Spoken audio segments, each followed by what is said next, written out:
ورحمة الله وبركاته. نحمده ونصلي على رسوله الكريم أما بعد. فقد قال الله تعالى في القرآن العظيم وفي القرآن المجيد: أعوذ بالله من الشيطان الرجيم. بسم الله الرحمن الرحيم. لكل أمة جعلنا منسكا هم ناسكوه. صدق الله مولانا العظيم. அளவற்ற அருளாளரும் நிகரற்ற அன்புடையோனுமாகிய எல்லா வல்ல அல்லாஹ் தஆலாவின் திருநாமம் போற்றி துவங்குகின்றேன். ஸலாத்தும் ஸலாமும் உயிருலகத் தலைவர் பெருமான முஹம்மது முஸ்தபா அஹமதே முஸ்தபா ரசூலே கரீம் ஸல்லல்லாஹு அலைஹி வஸல்லம் அவர்களின் மீதும் அன்னாரின் நடிச்சுவட்டை அப்படியே பின்பற்றி வாழ்ந்த உத்தம சத்திய சஹாபாக்கள், தாபீங்கள், தபா தாபீங்கள், வலிமார்கள், ஷஹதாக்கள், சாலிஹீன்கள், நல்லோர்கள், குறிப்பாக ஜும்மா மஜ்லிஸிலே அமர்ந்திருக்கக்கூடிய நம் அனைவரின் மீதும் அல்லாஹ்வுடைய ரஹ்மத் என்னும் கிருபை என்றென்றும் நிலவட்டுமாக. ஆமீன். கண்ணியமிக்க அல்லாஹ்வின் அடியார்களே, மேலான பெரியார்களே, சகோதரர்களே, சகோதரிகளே, தாய்மார்களே, அல்லாஹ் சுப்ஹானஹு வ தஆலாவுடைய மாபெரும் கிருபையினால் புனிதமிக்க ஹஜ்ஜுடைய மாதமாகிய துல்காஅதாவுடைய மாதத்திலே நாம் இருக்கிறோம். அல்லாஹ் சுப்ஹானஹு வ தஆலா நம் அனைவருக்கும் ஹஜ்ஜுடைய பாக்கியத்தை தந்தல் முடிவானாக. ஆமீன். ஹஜ்ஜி என்று சொன்னாலே ஹஜ்ரத் இப்ராஹிம் அலைஹிஸ்ஸலாத்து வஸ்ஸலாம் அவர்களுடைய குடும்பமும் அவர்கள் செய்த தியாகமும் தான் நமக்கு ஞாபகத்தில் வரும். ஹஜ்ரத் இப்ராஹிம் அலைஹிஸ்ஸலாத்து வஸ்ஸலாம் அவர்களுடைய குடும்பம் செய்திருக்கக்கூடிய அந்த தியாகத்தினுடைய அடிப்படையில் தான் ஒவ்வொரு வருடமும் துல்ஹஜ்ஜி மாதத்தினுடைய 10வது நாள் ஹஜ்ஜி பெருநாளை நாம் கொண்டாடிவிட்டு அல்லாஹ்வுக்காக வேண்டியிருந்த ரக்காத்துகளை நாம் தொழுதுவிட்டு குர்பானியை கொடுப்பதற்கு நாம் ஆயத்தமாகின்றோம். இந்த ஹஜ்ஜுடைய விஷயமாக இருந்தாலும் சரி, குர்பானியாக இருந்தாலும் சரி, இந்த இரண்டிலும் நாம் நம்முடைய அறிவை நாம் செலுத்துவோமேயானால் நம்முடைய அறிவுக்கு அது புலப்படாது. ஏன் ஹஜ்ஜுக்கு செல்ல வேண்டும், ஏன் கஅபத்துல்லாஹை சுற்ற வேண்டும், ஏன் சஅய் செய்ய வேண்டும், ஏன் ஜம்சம்மை குடிக்க வேண்டும், ஏன் கல்லறிய வேண்டும், ஏன் அரஃபாவில் தங்க வேண்டும், ஏன் மினாவில் தங்க வேண்டும், ஏன் முஸ்தலிஃபாவிலே தங்க வேண்டும், இப்படியாக ஒவ்வொரு விஷயத்திலும் நம்முடைய அறிவை நாம் செலுத்துவோமேயானால் ஹஜ்ஜை நாம் செய்ய முடியாது. இது நம்முடைய அறிவுக்கு அப்பாற்பட்ட ஒரு இபாதத்தான் ஹஜ்ஜி என்பது. அல்லாஹ் சொல்லிவிட்டால் நாம் செய்கின்றோம். இப்ராஹிம் அலைஹிஸ்ஸலாத்து வஸ்ஸலாம் அவர்களும் அவர்களுடைய குடும்பத்தார்களும் செய்திருக்கக்கூடிய அந்த தியாகத்தை முன்வைத்து நமக்கு அல்லாஹ் அதை கட்டாயமாக ஆக்கியிருக்கின்றான். அதே போன்று ஹஜ்ஜி பெருநாள் அன்று நாம் கொடுக்கக்கூடிய குர்பானி இருக்கிறது, இதையும் அல்லாஹ் சுப்ஹானஹு வ தஆலா ஹஜ்ரத் இப்ராஹிம் அலைஹிஸ்ஸலாத்து வஸ்ஸலாம் அவர்களை முன்வைத்து நமக்கு இந்த குர்பானியை நமக்கு கடமையாக ஆக்கியிருக்கின்றான்.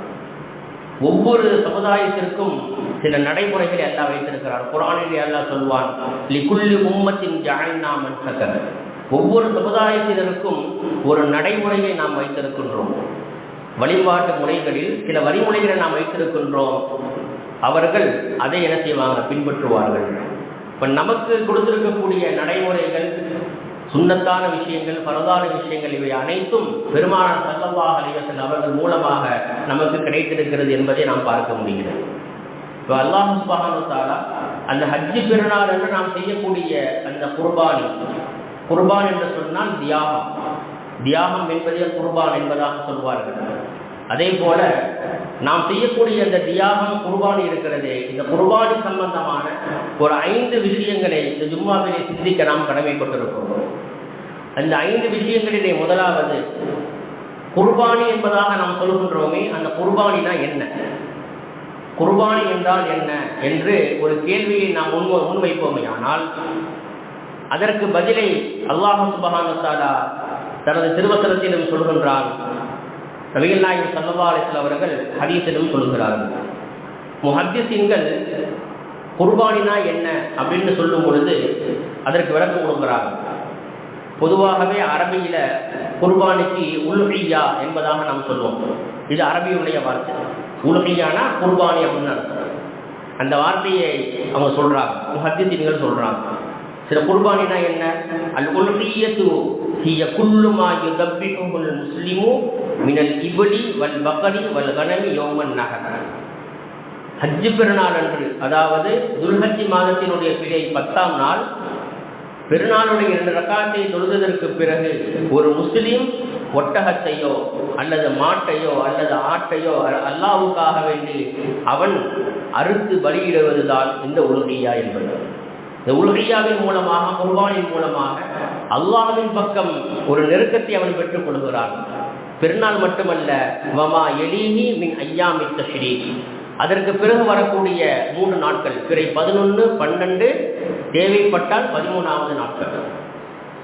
இந்த நாட்களில் நாம் கொடுக்கக்கூடிய ஒரு இபாதத்து இருக்கிறதே, குர்பான் இருக்கிறதே, இதற்குத்தான் உலுஹிய்யா என்று சொல்லப்படும். சஹாபாக்கள் பெருமானார் ஸல்லல்லாஹு அலைஹி வஸல்லம் கேட்டார், மாஹியல் உலுஹிய்யத்து, உலுஹிய்யான்னு சொல்றீங்களே யார ரசூலல்லாஹ், உலுஹிய்யானா என்ன அப்படின்னு கேட்டாங்க. அப்ப நபிகள் நாயகம் ஸல்லல்லாஹு அலைஹி வஸல்லம் சொன்னாங்க, சுன்னத் அபீக்கும் இப்ராஹிம் அலைஹிஸ்ஸலாத்து வஸ்ஸலாம், குர்பானி அப்படிங்கிறது உங்களுடைய தந்தை இப்ராஹிம் அலைஹிஸ்ஸலாத்து வஸ்ஸலாம் அவர்களுடைய நடைமுறை, அவர்களுடைய சுன்னத்து இது அப்படின்னு சொன்னாங்க. பிறகு சஹாபாக்கள் கேட்குறாங்க, அப்போ இந்த உலுஹிய்யா கொடுத்து நமக்கு என்ன கிடைக்கும்? இன்னைக்கு நம்மளும் கேட்குறோமா இல்லையா? ஒரு இபாதத்து செய்யுங்க, ஒரு சதக்கா செய்யுங்கன்னா செஞ்சு நமக்கு என்ன கிடைக்கும் அப்படின்னு நம்ம கேட்குறோமா இல்லையா? அதே போல சஹாபாக்கள் ரசூல் ஸல்லல்லாஹு அலைஹி வஸல்லம் கேட்டாங்க, இந்த உலுஹிய்யாவை கொடுத்தோம்னா நமக்கு என்ன கிடைக்கும்? ரசூல் ஸல்லல்லாஹு அலைஹி வஸல்லம் சொன்னாங்க, லிகுல்லி ஷஅரத்தின் ஹஸனத்துன், நான் கொடுக்கக்கூடிய இந்த குர்பானி பிராணியினுடைய ஒவ்வொரு முடிக்கும் ஒரு நன்மை இருக்கிறது. எனவே ரசூல் ஸல்லல்லாஹு அலைஹி வஸல்லம் அவர்கள் அவங்க குர்பானி கொடுக்கும் பொழுது நிறைய முடி இருக்கக்கூடிய ஆட்டை, நல்லா கொழுத்த ஆட்டை குர்பானி கொடுத்தாங்க. இப்போ ஒரு முடிக்கு ஒரு நன்மை அப்படின்னு சொல்லும் பொழுது ஒரு ஆட்டில் எத்தனை முடி இருக்கிறோம்னா என்ன முடியுமா? என்ன முடியாது. அப்ப அளவற்ற நன்மைகளை கொட்டித்தரக்கூடிய ஒரு இபாதத் தான் இந்த குர்பானி என்பது. இப்போ குர்பானி என்ன அப்படிங்கிறத நம்முடைய முஹத்திஸீன்கள் நமக்கு விளக்கமாக நமக்கு சொல்லி காட்டுறாங்க. கண்ணியமிக்க அல்லாஹ் நல்லடியார்களே, அடுத்து இந்த குர்பானி 2வது விஷயம். மொத்தம் 5 விஷயங்கள்ல முதலாவது நம்ம பார்த்துட்டோம் குர்பானினா என்ன அப்படின்னு.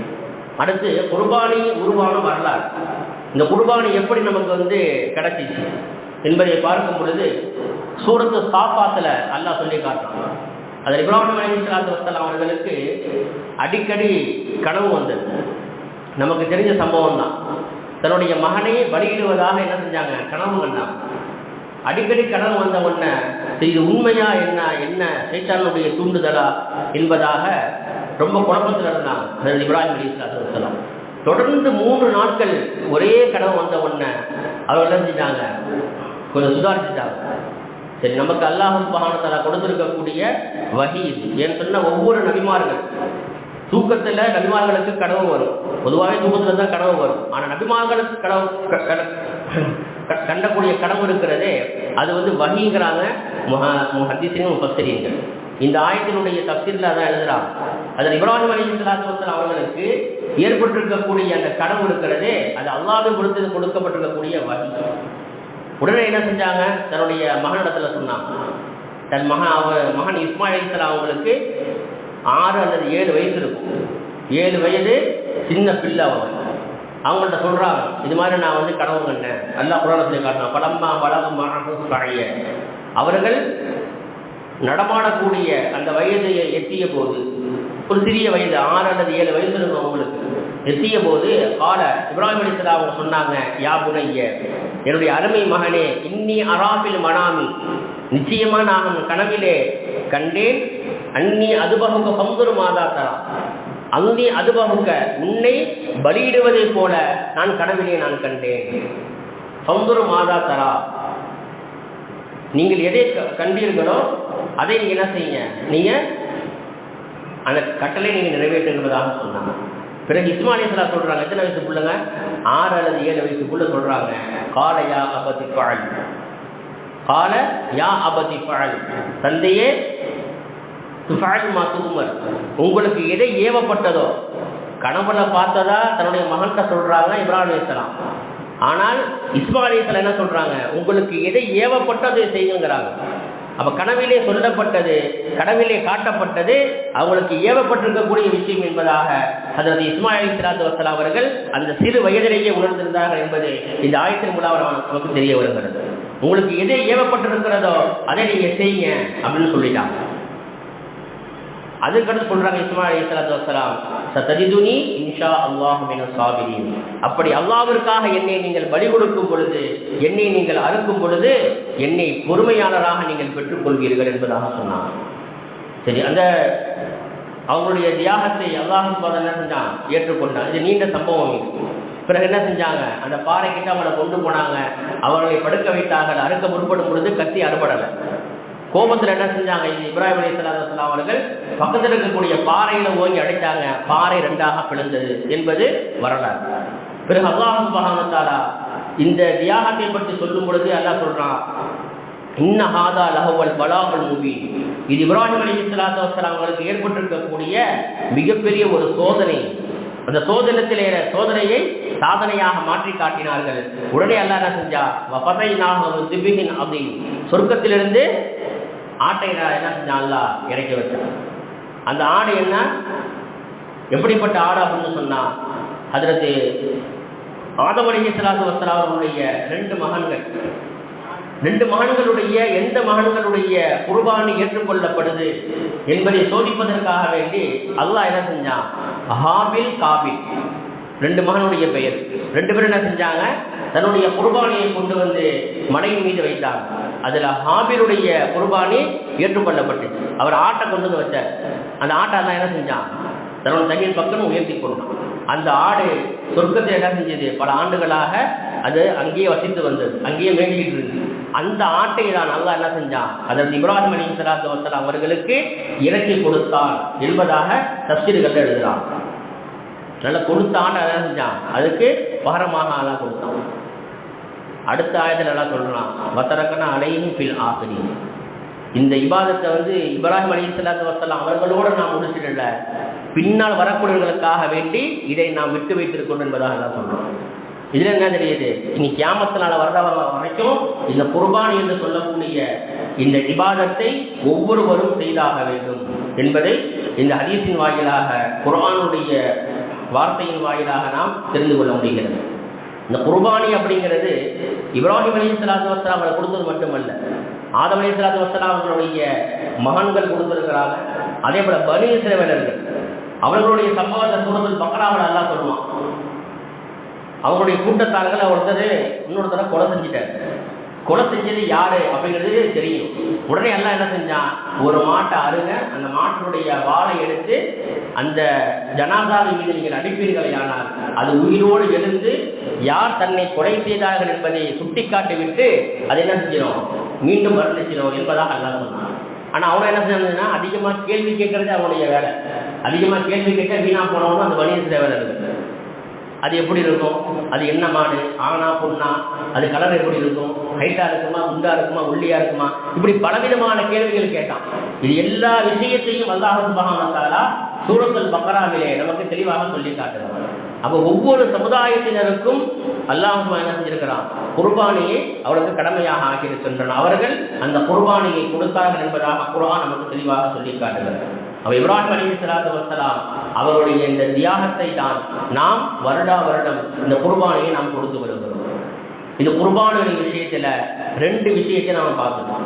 அடுத்து 3வது, இந்த குர்பானி யாரின் மீது கடமையாகும், குர்பானி யார் யாரின் மீது கடமையாகும் என்று ஒரு கேள்வியை நாம் வைப்போமையானால் சுருக்கமாக சொல்றதா இருந்தால், ஜக்காத் யார் மீது கடமையோ அவர்கள் மீது குர்பானி கடமை, இப்படி ஷார்ட்டா சொல்லிடலாம். ஆனால் ஜக்காத் கடமையாவதற்கும் குர்பானி கடமையாவதற்கும் வித்தியாசம் இருக்கிறது. ஜக்காத் என்று சொன்னால் தன்னிடத்தில் இருக்கக்கூடிய பொருள் அது 1 ஆண்டு பூர்த்தியாக வேண்டும். இந்த ஜனவரி மாதம் மட்டும் ஒரு பொருள் கிடைக்குது, ஒரு 5 லட்ச ரூபா, ஒரு 6 லட்ச ரூபா கைவசம் இருக்குதுன்னு சொன்னா அதே பணம் பொருள் 1 ஆண்டு சுற்றி வரணும். அதே ஜனவரி மாதத்துல அந்த 5 லட்ச ரூபா அவர் கையில இருக்கணும். அப்ப என்ன செய்யணும், அந்த 5 லட்ச ரூபால அவர் ஜக்காத் கொடுக்கணும். ஆனால் குர்பானியை பொறுத்த வரைக்கும் அந்த துல்ஹஜ் மாதத்தினுடைய குர்பானி கொடுக்கக்கூடிய நாள் இருக்குல்ல, பிறை 10, 11, 12, அந்த 3 நாட்களில் அவருக்கு திடீரென்று வசதி வருமையானால் உடனடியாக ஜக்காத் கடமையாக ஆகிறார்.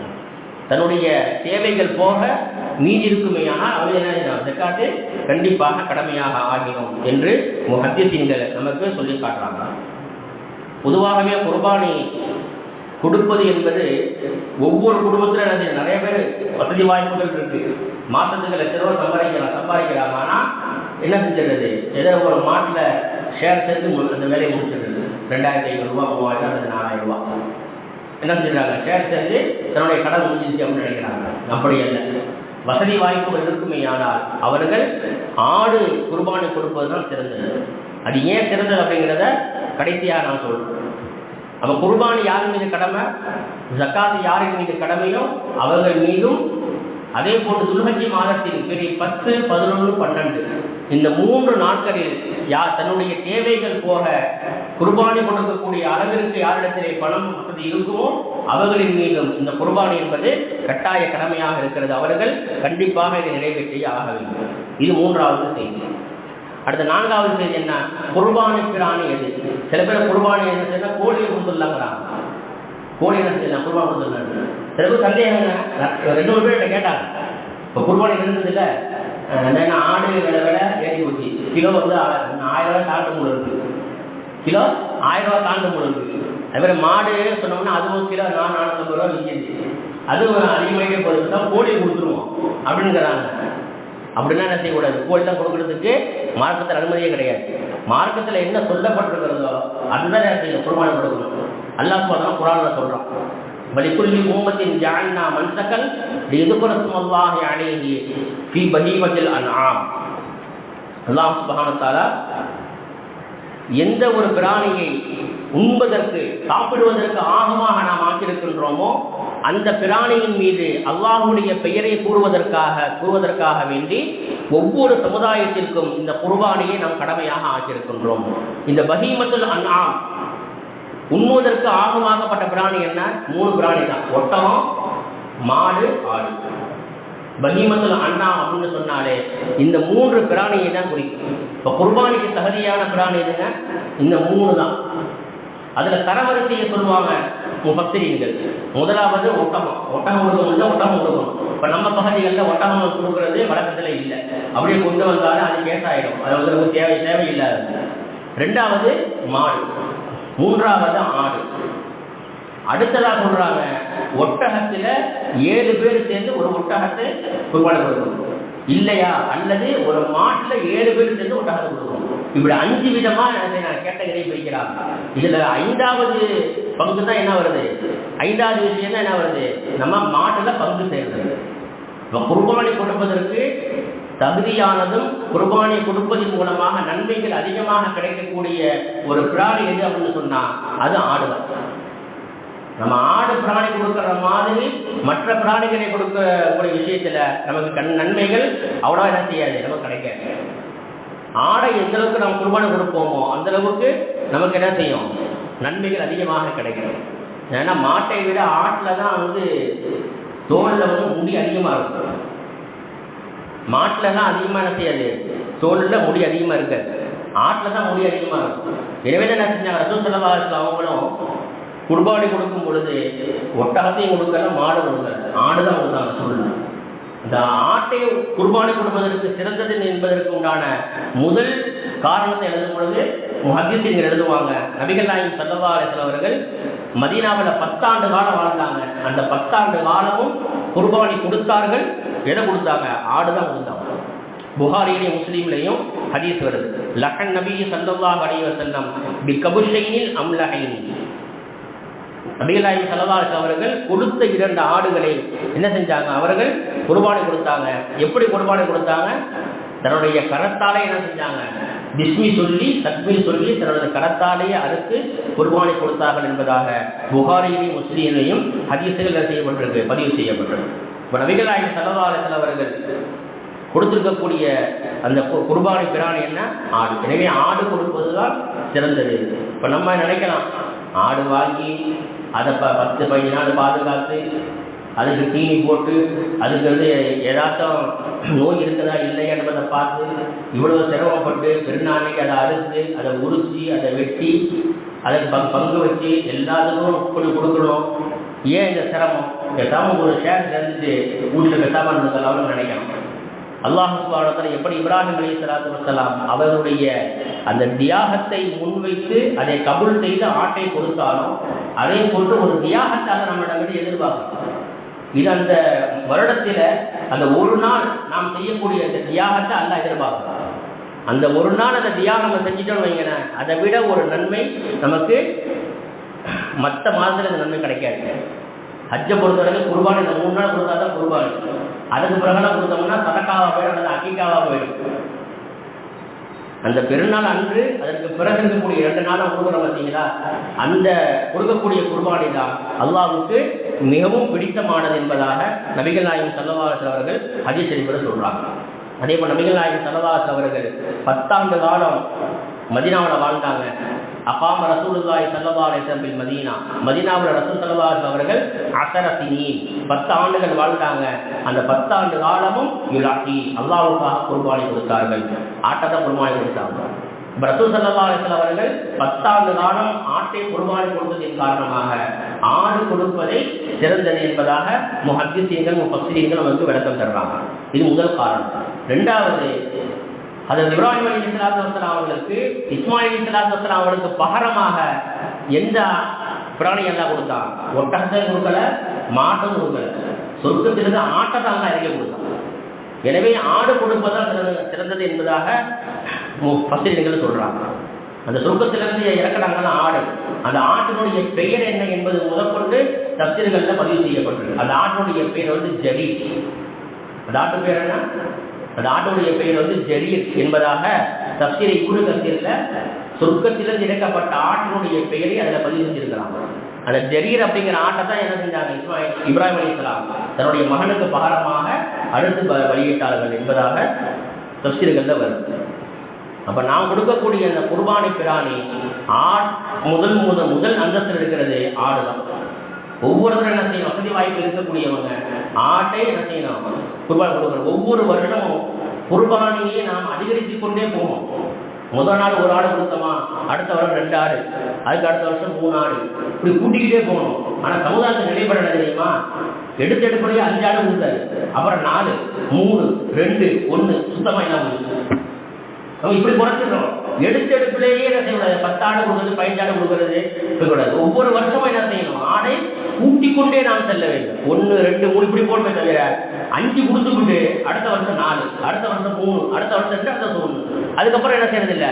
குர்பானியே கொடுக்கறது இல்லையா? எனக்கு வசதி வாய்ப்பு இல்லை, நல்லா சம்பாதிக்கிறாரு, எல்லாரும் நிறைய வாடகை காசு நிறைய லட்சக்கணக்கில் சம்பாதிக்கிறாரு, மாசத்துக்கு நிறைய வருமானம் வருது, சம்பாதிக்காமே வருமானம் வருது, தாராளமாக கொடுக்கலாம். அல்லாஹ் சுப்ஹானஹு வ தஆலா நம்மிடத்திற்கு இருக்கக்கூடிய அந்த பணம் காசு பார்த்தீங்கன்னா அதை எல்லாம் பார்க்கறது இல்லை, நம்முடைய உள்ளத்தை எல்லாம் பார்க்கலாம். குர்பானி கொடுக்கணும் அப்படிங்கிற எண்ணம் நம்முடைய உள்ளத்துல முதல்ல இருக்குதா என்பதாக எல்லாம் என்ன செய்யலாம்? நம்முடைய வெளிரங்க தோற்றத்தெல்லாம் பார்க்கல. நல்ல பெரிய அப்பா போட்டுருக்கிறாரு, நல்லா தலைப்பா கட்டிருக்கிறாரு, நல்ல பெரிய தாடி எடுத்துக்கிறாரு, அப்படிலாம் எல்லாம் பார்க்கல. உள்ளத்தை எல்லாம் பார்க்கலாம். குர்பானி கொடுக்கணுங்கிற எண்ணம் என்னுடைய அடியாருக்கு இருக்குதா? அந்த சொல்லியிருக்கக்கூடிய அந்த குர்பானி கொடுக்கக்கூடிய எண்ணம் உள்ளத்துல நமக்கு எப்படி வந்துருச்சோ ஆட்டோமேட்டிக்கா நம்ம என்ன செய்யணும்? குர்பானி கொடுக்கணும். உள்ளத்துல குர்பானி கொடுக்கணுங்கிற எண்ணமே வரல அப்படிங்கும் பொழுது அப்ப நம்ம என்ன செய்ய மாட்டோம்? குர்பானி கொடுக்க மாட்டோம். அப்ப குர்பானி வசதி வாய்ப்புகள் இருந்தும் கூட குர்பானி யார் கொடுக்கவில்லையோ அவர்களுக்கு ஏந்தல் நபி ஸல்லல்லாஹு அலைஹி வஸல்லம் அவர்கள் ஒரு எச்சரிக்கை பதிவு சொல்றாங்க. அகமதுல பதிவு செய்யக்கூடிய ஹதீஸ் இது. நபிகள் நாயகம் ஸல்லல்லாஹு அலைஹி சொல்றாங்க, மன் வஜத சஅதன், யார் வசதி வாய்ப்புகளை பெற்றிருக்கிறாரோ, வசதி வாய்ப்புகளை பெற்றிருந்தும் கூட பலம் இலாகி அவர் குர்பானி கொடுக்கவில்லை என்று சொன்னால் பல யகுர்பன்ன முஸல்லானா, அவர் நம்முடைய ஈதுகாவுடைய மைதானத்திற்கு அவரை வர வேண்டாம் என்று சொல்லல, அதன் பக்கம் நெருங்க வேண்டாம் சொல்லல, பக்கமே வராது. கோபத்தில் சொல்லுவாங்க தெரியுமா? ஏற்ற பிரச்சனை வந்துருச்சுன்னு சொன்னா இனி என் முகத்திலே நீ முடிக்காது, இனி என் பக்கம் என் வீட்டு பக்கமே வரக்கூடாது, நீ என் வீட்டு வார்த்தைப்படியே நிற்கக்கூடாது அப்படின்னு சொல்லுமா இல்லையா? இது எவ்வளவு பெரிய வார்த்தை இது. இனி அது அவர் என்ன செய்வார்? வீட்டுக்கு வருவாரா? வார்த்தைப்படி வந்து நிற்பாரா? அது மாதிரி ஒரு நாள் வார்த்தை தான் இருக்கு. வசதி வாய்ப்பு இருந்தும் குர்பானி கொடுக்கலன்னு சொன்னா பெருநா தொழிலுக்கு ஏற்றக்கூடாது, அதை பக்கம் கூட வரக்கூடாது. ரொம்ப நல்லா தான் பிடிச்சி கொடுக்கலன்னா தொழில் வராமல் இருந்துக்கலாம், ரொம்ப நல்லா நினைக்கிறீங்களா? அப்படிங்கிற கருதக்கூடாது. இது குர்பானி எப்படியா நீங்க கொடுக்கணும் என்பதற்காகவே சொல்லப்பட்ட வார்த்தை. அதான் ஹதீஸுகள்ல நம்ம தவறாக விளங்கி இருக்கிறோம். நான் நிறைய பயான்களை நான் சொல்றது உண்டு. இந்த ஹஜ்ஜுக்கு போயிட்டு வர்றாங்கல்ல, ஹஜ்ஜுக்கு போயிட்டு வரும்பொழுது அன்று பிறந்த பாலகனை போன்று அவர் என்ன செய்யறாரு, ஹஜ்ஜை தன்னுடைய ஊருக்கு திரும்புகிறாரு. ஒருத்தர் என்ன செஞ்சாரா, ஹஜ்ஜில திரும்பும் பொழுது அங்க ஹஜ்ஜில இருக்கு நல்ல பெரிய தாடி மொட்டை அடிச்சுட்டாரு, நல்ல மீசை, நல்ல தாடி வச்சுக்கிறாரு. பிளைட்டை விட்டு இறங்கி வராரு, பார்த்தா தாடி மட்டும் மீசிங்க. ஏங்க எடுத்துட்டீங்க, ஹஜ்ஜிக்கு போயிட்டு இருக்கிறீங்க, தாடி மீசை வைக்கிறது சுன்னத்தாச்சா? இல்ல, ஹதீஸ்ல வருது. நான் சொல்றேன், ஹதீஸ்ல வருது, அன்று பிறந்த பாலகனை போன்று நாங்கள்லாம் ஆயிட்டோம். அதனால பிறந்த பிள்ளைக்கு மீது தாடி இருக்குமா? இருக்காது. அதனால நான் என்ன செஞ்சுட்டேன், எடுத்துட்டோம் அப்படின்னு. அப்படி விளங்கக்கூடாது. அன்று பிறந்த பாலகனை போன்று அப்படின்னு சொன்னா அந்த ஹதீஸுக்கு என்ன அர்த்தம் சொன்னா, அன்று பிறந்த பாலகன் எப்படி பாவமற்றவனாக இருக்கின்றானோ, எந்த பாவமும் அறியாத ஒரு பிள்ளையாக இருக்கிறானோ, அதே போன்று ஹஜ்ஜை முடித்து திரும்ப வரக்கூடிய அந்த ஹாஜிமார்கள் பாவமற்றவர்களாக பரிசுத்தமாக்கப்பட்டவர்களாக எங்களுடைய வீடுகள் திரும்புகிறார்கள் அப்படின்னு அர்த்தம். அதே மாதிரிதான் பல எப்பொழுதும் நம்ம சல்லானா எங்களுடைய அந்த ஈதகாவுடைய மைதானத்தை நீங்கள் நெருங்க வேண்டாம் என்று நபிகள் நாயகம் சொல்லக்கூடிய அந்த காரணம் இருக்கிறதே. அப்படின்னா என்ன அர்த்தம், குர்பானை கொடுக்காதவங்க தொழுவே வராமல் இருந்த நல்லதா போச்சு அப்படிங்கிற அர்த்தம் அல்ல. எப்படியாவது வசதி படைத்தவர்கள் இந்த குர்பான் என்று சொல்லக்கூடிய அந்த கடமையை நிச்சயமாக நாம் நிறைவேற்ற வேண்டும் என்ற அந்த உயர்ந்த நோக்கத்திலே ஸல்லல்லாஹு அலைஹி வஸல்லம் அவர்கள் இந்த வார்த்தையை சொல்லியிருக்கிறார்கள் என்பதை நாம் புரிந்து கொள்ள வேண்டும். அல்லாஹ் சுப்ஹானஹு வ தஆலா வரக்கூடிய அந்த ஹஜ் பெருநாளை சிறந்த முறையிலே நாம் கொண்டாடி அந்த ஹஜ்ஜுடைய நாட்களிலே குர்பானை கொடுப்பதற்கு உண்டான அந்த பாக்கியத்தை நம்ம அல்ல தந்தல் முடிவானாக. குர்பானை கொடுக்கக்கூடிய ஒவ்வொருவரும் கூடுமான வரைக்கும் ஆட்டை குர்பானை கொடுங்கள். விலை அதிகமாகிட்டு அவரை நம்ம பார்க்கக்கூடாது. வருஷத்துக்கு ஒரு தடவை நாம் செய்யக்கூடிய ஒரு இபாதத், வருஷத்துக்கு ஒரு தடவை நாம் செய்யக்கூடிய இபாதத்து மிகப்பெரிய ஒரு இபாதத். இப்ராஹிம் அலைஹிஸ்ஸலாத்து வஸ்ஸலாம் அவர்களுடைய வழிமுறை என்று நபிகள் நாயகம் ஸல்லல்லாஹு அலைஹி வஸல்லம் சொல்லியிருக்கிறார்கள். எனவே எப்படி இப்ராஹிம் அலைஹிஸ்ஸலாத்து வஸ்ஸலாம் அவர்கள் ஆட்டை குர்பானை கொடுத்தார்களோ, பெருமானார் ஸல்லல்லாஹு அலைஹி வஸல்லம் அவர்கள் மதீனாவிலே வாழ்ந்த 10 ஆண்டு காலம் ஆட்டை குர்பானை கொடுத்தார்களோ, அதே போன்று எவ்வளவு பணங்காசுகள் செலவழித்தாலும் நாம் செலவு செய்யக்கூடிய ஒவ்வொரு பைசாவிற்கும் பல 100 கிடையாது, பல 1000 கோடி நன்மைகளை அல்லாஹ் சுப்ஹானஹு வ தஆலா இந்த குர்பானை வைத்திருக்கிறான் என்பதை நாம் நன்றாக புரிந்து கொள்ள வேண்டும். தன்னுடைய குடும்பத்திலே ஒவ்வொரு ஆண்டும் ஒரு ஆடு கொடுப்பவர்களாக இருந்தால் இந்த வருடம் 2 ஆடுகள் 3 ஆடுகள் கொடுப்பதற்கு இன்ஷா அல்லாஹ் முயற்சி செய்யுங்கள். யார்கிட்ட வசதி வாய்ப்பு குறைவாக இருக்கிறதோ அவர்கள் மாட்டில் என்ன செய்யலாம், அவர்கள் ஷேர் சேர்ந்துக்கணும். அன்றாட காட்சியா இருக்கிறாங்க, டெய்லி வேலைக்கு போனாதான் சம்பாதிக்க முடியும். அப்படி உள்ளவங்களுக்கு என்ன சொன்ன, அவங்களும் கண்டிப்பாக இந்த குர்பானை நிறைவேற்ற வேண்டும் என்பதற்காக வேண்டித்தான் கூட்டு குர்பானை என்பதாக ஒரு முயற்சி எடுக்கப்பட்டு என்ன செய்ய வடமாநில இருக்கக்கூடிய ஏழை எளிய மக்களுக்கு அந்த கறிகளை அவர்கள் என்ன செய்து பங்கிடப்படுகிறது. அவங்களுக்கு 1200 ரூபாய் என்பதாக ஒரு குறைந்த ஒரு தொகை என்ன செய்யப்பட்டிருக்கு, முடிவு செய்யப்பட்டு அப்படி நாம் கொடுக்கக்கூடிய குர்பானையில 2 நன்மை நமக்கு இருக்கு. ஒண்ணு, நம்முடைய கடமை நிறைவேறும், இரண்டாவது ஏழை எளிய மக்களுக்கு உணவளித்ததனுடைய நன்மை நமக்கு கிடைக்கும். ஹஜ்ஜிக்கெல்லாம் போறாங்க பார்த்தீங்களா, ஹதீஸ்ல வருது, ஹஜ்ஜிக்கு போகக்கூடிய அந்த ஹாஜிமார்கள் ஹஜ்ஜிக்கு போறதுக்கு முன்பதாக ஒரு விருந்து வைப்பாங்க. விருந்து வைக்கிறது கட்டாயமா? கட்டாயம். ஹதீஸ் இருக்கு. ஹஜ்ஜிக்கு போகக்கூடியவங்க உம்ராவுக்கு போகக்கூடிய என்ன செய்யணும், அவங்க போறதுக்கு முன்பதாக ஒரு விருந்து அவங்க கொடுக்கணும். விருந்து கொடுத்துட்டா என்ன செய்யணும், அவங்க ஹஜ்ஜிக்கு போகணும். ஏன்னு சொன்னா நபிகள் நாயகம் ஸல்லல்லாஹு அலைஹி வஸல்லம் சொன்னாங்க, ஒரு ஹாஜிக்கு ஒரு அடியானை செய்யக்கூடிய ஹஜ்ஜி, அந்த ஹஜ்ஜியை மப்ரூராக ஆக வேண்டும் என்று சொன்னால் அவர் ஏழை எளிய மக்களுக்கு அவர் உணவளிக்க வேண்டும். அந்த உணவின் மூலமாக அல்லாஹ் அவருடைய ஹஜ்ஜை மப்ரூராக ஆக்குவதற்கு உண்டான வாய்ப்பு இருக்கிறது என்பதாக ஹதீஸ் ஷரீஃபிலே ஸல்லல்லாஹு அலைஹி வஸல்லம் சொல்லியிருக்கிறாங்க. அப்ப நாம் அந்த குறைவான ஒரு தொகையை கொடுத்து ஷேர் சேருவதன் மூலமாக 2 விதமான நன்மை கிடைக்கிறது. ஒன்று, நம்முடைய அந்த குர்பானை என்ற கடமை நிறைவேறிவிடும். இரண்டாவது, ஏழை எளிய மக்களுக்கு உணவாக நாம் அதை கொடுத்தது உண்டான நன்மையும் நமக்கு கிடைக்கும். ஏனென்று சொன்னால் அதற்கு அடிநடியவாக அவர்களும் அவருடைய குடும்பத்தாரை பற்றி அல்லாஹ் குர்ஆனில் சொல்லும் பொழுது அவர்கள் ஏழை எளிய மக்களுக்கு உணவளித்தார்கள், சிறையிலே இருக்கக்கூடிய அந்த சிறைவாசிகளுக்கு உணவளித்தார்கள், மிஸ்கீன்களுக்கு உணவளித்தார்கள் என்பதாக அல்லாஹ் சூரத்து தஹ்ரீரிலே சொல்லி காட்டுகிறான். ஆகவே நாம் கொடுக்கக்கூடிய குர்பானை பிராணியை நாம் அறுத்து அல்லாஹ்வுக்காக நாம் கொடுத்து நாம் கொடுக்கக்கூடிய அந்த குர்பானை பிராணியுடைய இறைச்சியோ அதனுடைய தோலோ அதனுடைய முடியோ அல்லாஹ்ட்ட போய் சேர்றது, நம்முடைய தக்வா தான் அல்லாஹ்ட்ட போய் சேர்றது. அல்லாஹ் குர்ஆன்ல சொல்றானா இல்லையா, லயனாலல்லாஹு லுஹூஹா வலா திமாஉஹா, நீங்கள் கொடுக்கக்கூடிய குர்பானை பிராணியுடைய அதனுடைய கரியோ அதனுடைய இரத்தமோ அல்லாஹ்விடம் போய் சேருவதில்லை. மாறாக வலாகி யனாலு தக்வாமின்கும், உங்களுடைய உள்ளத்தில் இருக்கக்கூடிய அந்த இறை எச்சத்தை தக்வாவைத்தான், அந்த தக்வா தான் அல்லாஹ்விடத்திலே போய் சேருகிறது. அல்லாஹ்வுக்காக நம்ம குர்பான் கொடுக்கிறோம். ஆனா அல்லாஹ் என்ன சொல்றான், எனக்காக குர்பான் கொடுத்துட்ட, குர்பான் கொடுத்த பிராணியுடைய கரியை நீயே சாப்பிடு. எனக்காக குர்பானை கொடுத்துட்ட, அது குர்பானை பிராணி என்ன செஞ்சது? முன்னுள்ள சமுதாயத்துக்கு அப்படி அல்ல. குர்பானை கொடுத்துட்டு மலையில கொண்டு போய் அந்த குர்பானை கரியை வச்சிடணும். வானத்திலிருந்து ஒரு நெருப்பு என்ன செய்யும், அந்த குர்பானை கரியை அப்படியே என்ன செஞ்சிடும், கரித்து கொண்டு போயிடும். அப்படி கரித்து கொண்டு போயிடுச்சுன்னு சொன்னா அவருடைய குர்பானை ஏற்றுக்கொள்ளப்பட்டதுன்னு அர்த்தம். யாருடைய கரியை வானத்திலிருந்து நெருப்பு கொண்டு போகலையோ அவருடைய குர்பானை ஏற்றுக்கொள்ளப்படவில்லை என்பதாக இருக்கும். ஆனால் இந்த சமுதாயம் பெருமானா ஸல்லல்லாஹு உம்மத்தாகிய நமக்கு அல்லாஹ் கொடுத்திருக்கக்கூடிய மிகப்பெரிய ஒரு வாய்ப்பு, மிகப்பெரிய ஒரு சந்தோஷமான செய்தி என்னன்னு சொன்னா, குர்பானியை நம்ம அல்லாஹ்வுக்காக நாம் கொடுத்தாலும் அதனுடைய கரியை நாமும் சாப்பிடலாம், நம்முடைய சொந்த பந்தங்களும் சாப்பிடலாம், ஏழை ஏழை மக்களும் சாப்பிடலாம் என்பதாக அல்லாஹ் என்ன செஞ்சிட்டான், எனக்காக குர்பானை கொடுத்துட்ட, ஆனால் கரியை நீயே சாப்பிட்டு என்பதாக அல்லாஹ் என்ன செஞ்சிட்டான், நமக்கு மிக இலகுவாக ஆக்கிட்டான். ஆகவே அல்லாஹ் சுப்ஹானஹு வ தஆலா நாம் கொடுக்கக்கூடிய இந்த குர்பானி என்று சொல்லக்கூடிய இந்த தியாகத்தை, தியாகம் என்பதே குர்பான் என்பதாக சொல்வார்கள். இந்த குர்பான் என்று சொன்னாலே தியாகம் தான். அந்த தியாகத்தை நாம் செய்யும் பொழுது அல்லாஹ்வுடைய அன்பும் அவருடைய அருளும் நபிகள் நாயகம் ஸல்லல்லாஹு அலைஹி வஸல்லம் அவர்களுடைய ஷஃபாஅத்தும் நமக்கு பரிபூர்ணமாக கிடைக்கும் என்பதில் எந்த சந்தேகமும் இல்லை. ஆகவே அல்லாஹ் சுப்ஹானஹு வ தஆலா நம் அனைவருக்கும் குர்பான் கொடுக்கக்கூடிய பாக்கியத்தை தர முடிவானாக. வாஹிரு தஅவானா அல்ஹம்துலில்லாஹி ரப்பில் ஆலமீன். அஸ்ஸலாமு அலைக்கும் வரஹ்மத்துல்லாஹி தஆலா வ பரகாத்துஹு.